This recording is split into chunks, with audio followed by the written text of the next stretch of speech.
Hello, my name is Kate Jones, and I'm here to talk to you today about how to evaluate formal and informal assessments, specifically with regards to cultural responsive and accessibility. First, in order to understand where we're going, we should understand the difference between assessment and evaluation. Assessments are judging the quality of performance, right? They're testing teaching and learning, and they're helping to identify the strengths and weaknesses of the person or student being assessed. Most importantly, one of the things that we see with assessment is that we're looking at growth. We're looking to see what is known, what isn't known, where are the deficits, what can we help with. In addition, assessments also help students study. Students are extremely driven by that number or letter grade at the end of a unit, and therefore assessments do motivate students in some ways, sometimes too much so. We know that assessments can take on a variety of forms. For example, they can take on formative assessments, summative assessments, can be as simple as a check for understanding and a hand in the air, or can be as in-depth as a high-stakes test that has multiple choice questions, multiple essays, projects, and presentations. Evaluation is a little bit different, right? So where assessments are going to be measuring our deficits, or an evaluation kind of ranks us on a predetermined rubric is the way my brain goes with this. So there are people who are conducting evaluations are judging based specifically on predetermined comparison or ranking tools. They consider evidence, they consider goals. Evaluations can be internal, right? I'm sure many of us have done self-evaluations in professional developments, and many of us have been evaluated by our supervisors. As we know, evaluation is an ongoing process. Now, how can assessments be culturally relevant and responsive? I kind of took these two quotes from the readings because I thought that they really spoke to the importance of cultural relevance within these. For me personally, you hear cultural and you automatically think that you have to be specifically tailored to a person's background, right, or ethnicity. But it's not necessarily about that. It's more about drawing connections to learning from the outside world, and really how much relevant assessments within education can help students to kind of see why their learning is important. So here, making an assessment culturally relevant in diverse contexts means allowing students to draw connections between their learning and their direct daily experiences with the world, and treating those experiences as an asset in the classroom. I think that part is the most important. So many times we want our students to be focused specifically on what we're doing, but what we need to be doing is focusing on what's going on in their lives and how that can be applied within our classroom. The other quote, we all need to look into our daily traditional assessments and discover ways that we include students and their cultural knowledge and scaffold that learning. So we looked at a number of different articles to determine the value of assessment evaluation, how to kind of help with cultural responsiveness. A lot of what went on in the Ankuyan Kaluya article is what I described in the first two slides. So what we're seeing here is an overview of what assessment and evaluation are, where the main difference that I kind of took was it's how to enhance performance is an assessment versus how standards are met is an evaluation. And then that leads to the question of who sets the standards? How do we determine how to evaluate this work, and who determines that? And really just it reinforced the idea that these are both important to the learning process, but that we should be considering students as well when we're creating this. We also have distinctions between assessment and evaluation, very similar to the first article, but it gives further definitions as to what a formative assessment is versus a summative assessment.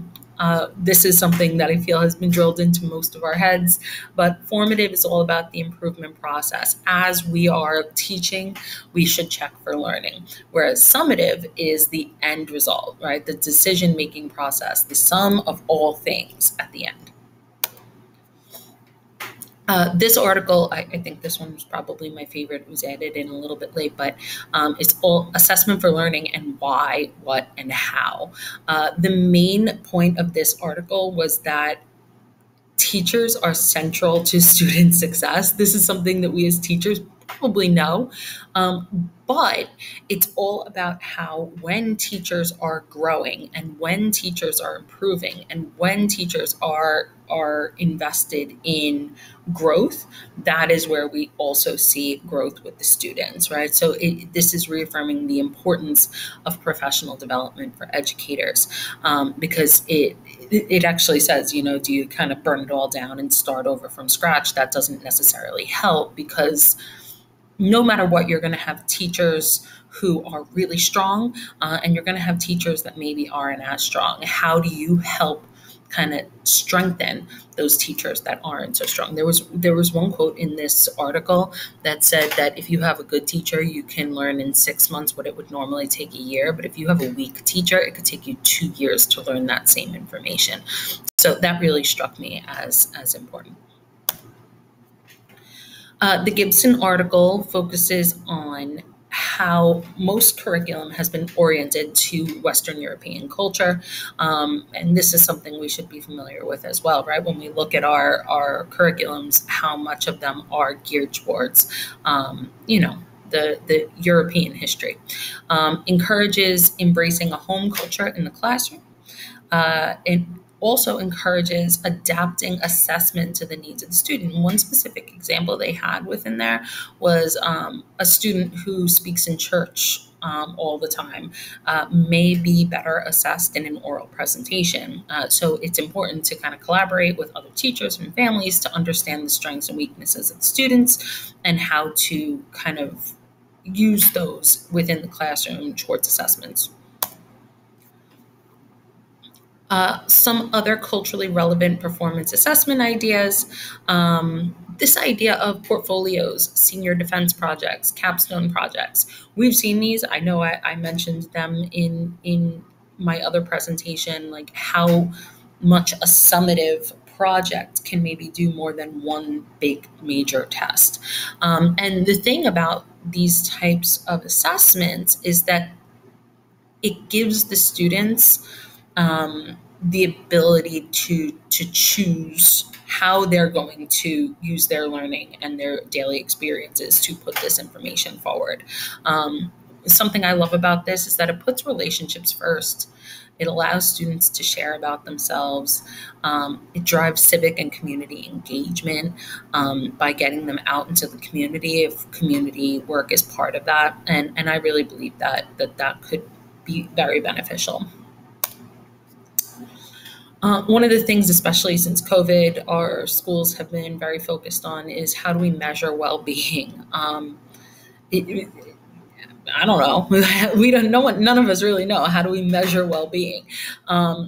Because students and staff seem really in a different place now than they did before the pandemic. I know for me personally, I was struggling a little bit before the pandemic, and being home with my young kids kind of helped me a lot during the pandemic. I was able to kind of prioritize and reset, whereas coming back into the building has been a little bit more stressful for me, right? So understanding that people are at different places and how do we help them? And a lot of that comes down to bringing in character education and prioritizing mental health early on. Because let's be real, when we see teachers struggling and teachers who don't want to come to work, students aren't going to want to come to work because they're not going to want to come to school. They're not going to prioritize their learning. So there have to be resources available for schools, for students, and for staff. And one of the things that I believe really would help would be embedding social emotional learning techniques into the curriculum in order to improve well-being. Last but not least, this is a really interesting article about the frustrations of the indigenous population and how assessment can be very triggering for this group. When we consider the fact that indigenous people in the United States are often neglected and they have a history of mistreatment, if not genocide, depending on how we want to look at that, by Western colonizers. Meanwhile, their curriculums that they're forced to learn are geared towards this Western culture. So this article focuses on the negative consequences of forcing these students to learn in one specific way and the way of their past oppressors. Trumbull found that alternative assessments are particularly helpful in this sense. And really, they kind of see this as a matter of social justice. This isn't just, pedagogy. This is social justice.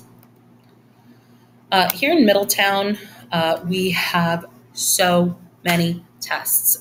We have a variety of norm-referenced and criterion-referenced exams that the state of New Jersey requires us to have. This is a list of the exams that we give in a given year. So here we have just the elementary level. If you notice, I'll come to like the third grade because that's a pretty heavy testing grade. We have readiness assessment early on in the year.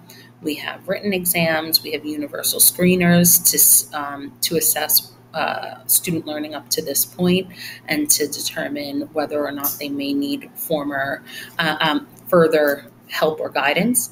We have Linked exams in ELA and math that went on more recently. The NJSLA exams in ELA and math, and so on and so forth. On the high school level, which is where I am, so it is a little bit clearer to me.